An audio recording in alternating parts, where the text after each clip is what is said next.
Let's news में आप सबका स्वागत है। अमेरिकी बैन पर देरी के चलते टिकटॉक का कहना है कि कहीं भी जाने की योजना नहीं है।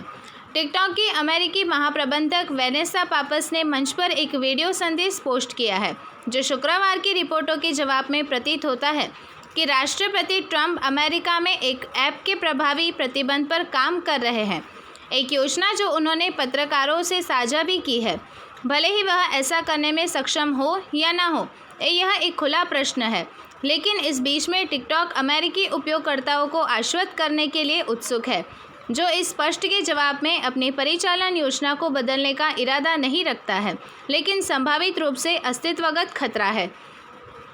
पापस के संदेश को एक अधिसूचना के रूप में सभी यूएस आधारित उपयोगकर्ताओं की टिकटॉक पर धकेल दिया गया था और उनके प्राइवेसी पेज पर दिखाई देता है, जिससे यह स्पष्ट होता है कि वे पूरे समुदाय द्वारा इसे देखे जाना चाहते हैं। यह प्लेटफॉर्म पर उपयोगकर्ताओं को धन्यवाद देने से शुरू होता है और इससे कुछ यूएस आधारित योगदानों पर प्रकाश डाला गया है, अर्थात आज तक बनाई गई नौकरियां और भविष्य में बनाने के लिए प्रतिबद्ध है, और यह फंड अमेरिका और विश्व स्तर पर रचनाकारों का समर्थन करने के लिए स्थापित किया है।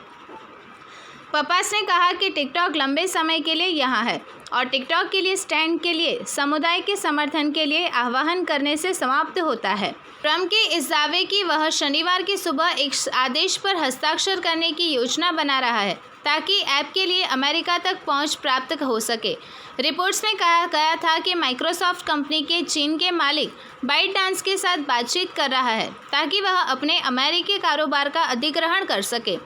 ट्रंप व्हाइट हाउस के प्रेस पूल में अपनी टिप्पणियों में से उस संभावना के लिए किसी भी समर्थन को छूट देने के लिए दिखाई दिए, लेकिन शनिवार सुबह से एक नए रिपोर्ट और अपने यूएस उपयोगकर्ता के डेटा के रद्दीकरण को संभालने के लिए बातचीत कर रहा है।